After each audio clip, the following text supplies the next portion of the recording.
The Buoy 10 salmon fishery is the Super Bowl of salmon fishing in the Northwest. And so today I'm going to break down the top 10 tips for Buoy 10 salmon fishing to help you land a big one. What is up, Outdoor Mavericks? Welcome back to the channel. Now, the Buoy 10 fishery in the Astoria estuary between Washington and Oregon is a world-class and world-renowned fishery every year that starts August 1st when the big chinook and the fall coho start to run up the Columbia River. Now, whether you're local or you're coming from out of town, this fishery is something that you have to participate in at some time in your lifetime. They don't call it the Super Bowl of salmon fishing for no reason. And in this fishery, you have 40 square miles of places to fish, all the way from Tongue Point all the way out to where the ocean meets the bay in one of the world's most dangerous bars in the world. So to be successful in the Buoy 10 fishery, because it's not always as easy as it looks, I'm going to break down 10 tips that are going to help you catch more salmon. Now, starting with tip number 10 is to know that every day is very different out on the water, which means that you need to make adjustments, which is tip number 10. The fishery adjusts every single day, and that includes conditions like water temperatures, the weather, how the fish are pushing up, whether they're suspended or close to the bottom. Every day can be very different, and different locations in the estuary can also be very different. So if you're not getting on the fish right away, you need to make subtle adjustments or completely scrap your game plan and go to something completely different, because what you may have started with is not going to work, and what you may have to do is do a complete 180 and try the different area and try something completely different. Different flashers, different baits, different scents, completely different parts of the estuary, maybe from the top down to the bottom. You got to change it up. But one thing you may not want to adjust is your morning prep and routine before you head on the water, because if you change that, you might end up in the middle of the estuary with a quick bathroom break and nowhere to go. Don't ask me how I know. Now, tip number 9 is for somebody who's never fished in this fishery or participated out at Buoy 10, and that is to go with a guide your very first time out. Now, in Buoy 10, in the estuary, there's a lot of things that could happen. There's sandbars, there's where to go from locations, there's understanding the tide swings, and there are sometimes thousands and thousands of boats out there. So my recommendation, especially for somebody new who wants to go into that fishery, or somebody who's never gone or doesn't have a boat, is to go with a guide your first time. And I would recommend going with Josiah Darr, Cody Herman of Day One Outdoors, or Brandon Glass of Team Hookup Guide Service. They're world-class guides, and every day they're there, they're out in the water, and they're figuring out where the fish are. And those 3 guides are some of the most successful in the Northwest, and they are awesome guides when it comes to Buoy 10. So I'll leave descriptions below on how to link up with each one of those guides. If you're looking to get down there, go with a guide, or it's your very first time and you don't know what to do, go out with one of those guys, get the education, get the routine, and then go out there and get it yourself. Now, tip number 8 is to not chase the bite. And this is really common now that we all have cell phones and can call each other. There's a thing down at Buoy 10 called chasing the cell phone bite, which is you get a call from your buddy or your guide buddy. He calls you up and says, hey, the bite's hot down by the bridge. You got to get down here. Well, if you're going to go pack up and move all the way down there, it could be 45 minutes, and maybe by that time, the bite is gone, and you've missed that window or that space where the salmon were biting, and they've moved somewhere else, and you got to move and jump again. So one thing that you gotta hold true to is to not chase that bite or not chase that cell phone bite, because if you do that, you could be following or just behind the bite all day long, and it's gonna be a rough day. You're gonna be frustrated, and you're just not gonna be thinking clearly out on the water, putting your game plan together to figure out where those salmon are hanging out and how they're coming in with the incoming tide and how they're acting when the outgoing tide is going out. So best thing to do, you still should take that phone call, but don't chase the bite, because you could be chasing your tail the rest of the day.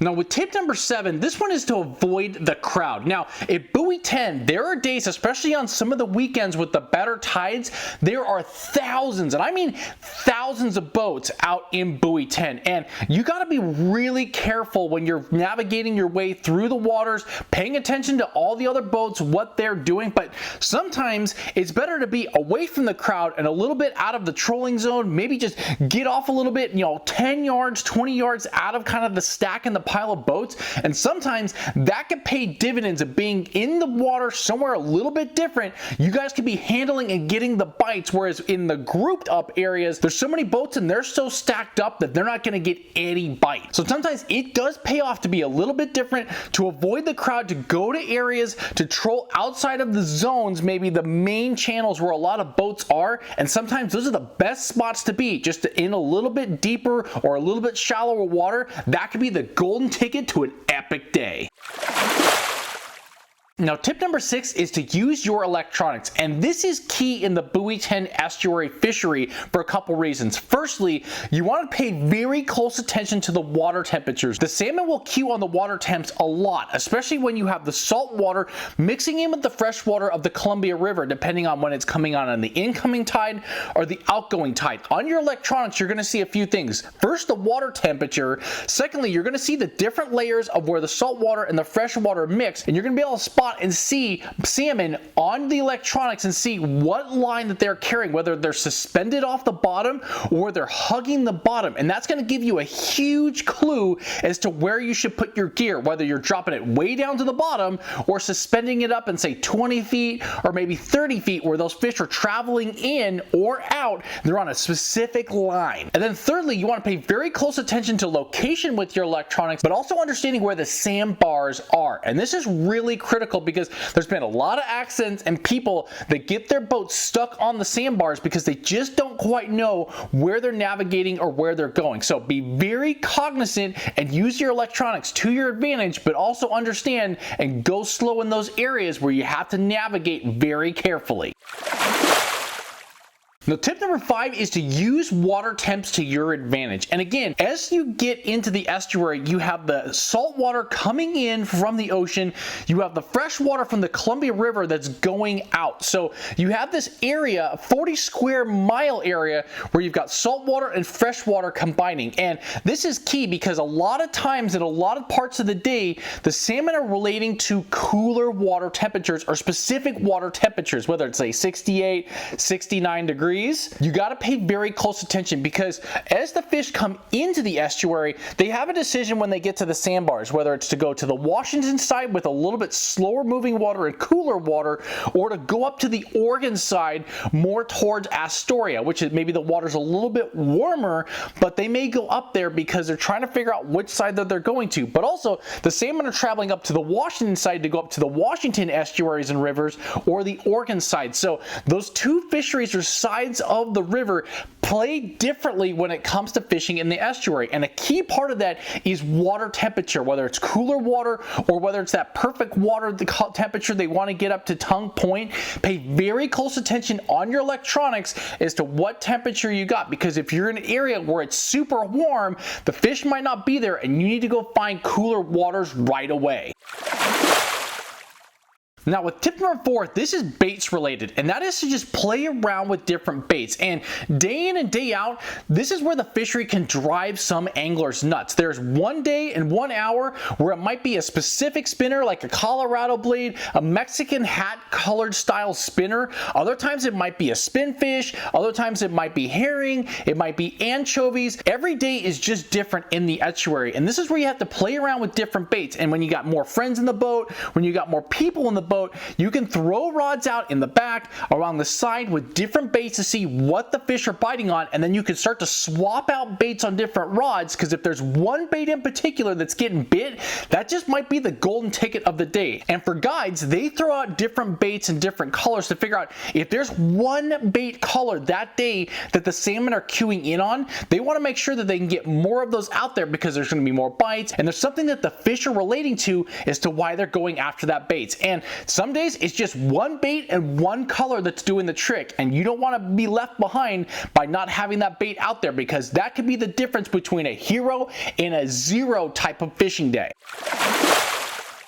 Now, tip number 3 is a critical tip no matter whether you're a beginning angler or you're a very experienced angler out of buoy 10, and that is to keep your head on a swivel. And both break this down in a couple ways. Firstly, there's a lot of boats out of buoy 10. There's a lot of lines in the water, and you have to be very careful when you're navigating around, when you're trolling behind or in front of different boats, but also as you're moving around, go the speed that you're most comfortable in. There are a lot of boating accidents down at buoy 10, and in the last couple years there's been some really bad ones where one boat got completely destroyed and smashed up where it just hit and T-boned another boat, and then a couple years ago a guide boat hit a wave and literally landed on top of another boat and sinking them both down to the bottom. And again, that is the most scariest thing possible, but go really slow and keep your head on the swivel to pay attention as to what is going on around you, and you'll be very safe. And then secondly, you definitely need to keep your head on a swivel because there are harbor seals around, and if they see your net flying or see that you got a fish hooked up, they're going to try to go after that salmon. There are a lot of times when you know that that salmon has a sea lion attached to it and you're fighting it on the other end of the line. That could be really scary and really dangerous and really tough. So pay very close attention, keep your head on a swivel as to what's going on. You'll stay safe and you'll have a really fun time, and hopefully you get a lot of fresh fish in the boat at the end of the day. Now, tip number 2 is one of the most critical portions of buoy 10, and this is something that legendary angler Buzz Ramsey talks about all the time, which is to know the tides that you're fishing on that day at buoy 10. And this is critical, as we talked about earlier in the video, because you have salt water and fresh water mixing in the estuary, and on the incoming tide, those fish are going to flood in and use that flow to come into the estuary and split out and go the areas that they're going. Now, as they're coming in on the incoming, they could be suspended, they could be off the bottom, what types of bait that they're biting. Unlocking those tips is huge. Also, most importantly and critical, then you have the high slack, and there's certain areas in the estuary where that bite at the high slack is just on fire. And then when you have the outgoing tide, as those fish push back out, they're coming from spread out areas on that high slack, and there's going to be certain pockets or travel lanes that they take going back out. Now, they could still remain a little bit suspended, they could be down towards the bottom, and the key thing is you could be using different baits on the incoming tide versus high slack versus the outgoing. The fish could be different. The water temperatures in different areas that you fish could be very different. So you got to pay attention to all these different factors, but firstly and foremost, you got to pay attention and understand the tide. Now that we've gone through tips 2 through 10, what's tip number 1? Well, that is to have fun. And buoy 10 is all about having fun. Whether you're fishing and taking friends out or you're fishing with a guide, buoy 10 is all about fun, big bites, big laughs, and a lot of memories. So have an adventure, take somebody new out fishing with you at buoy 10. It could be one of the best days and something that they're not going to forget for a very long time. And there you guys have it, the top 10 salmon fishing buoy 10 tips. And hopefully this season, I'll see you guys down there at buoy 10. So thank you guys for watching today's video. Hit the thumbs up, hit that subscribe button down below, and as always, you guys, the outdoors is a gift. Share it with others.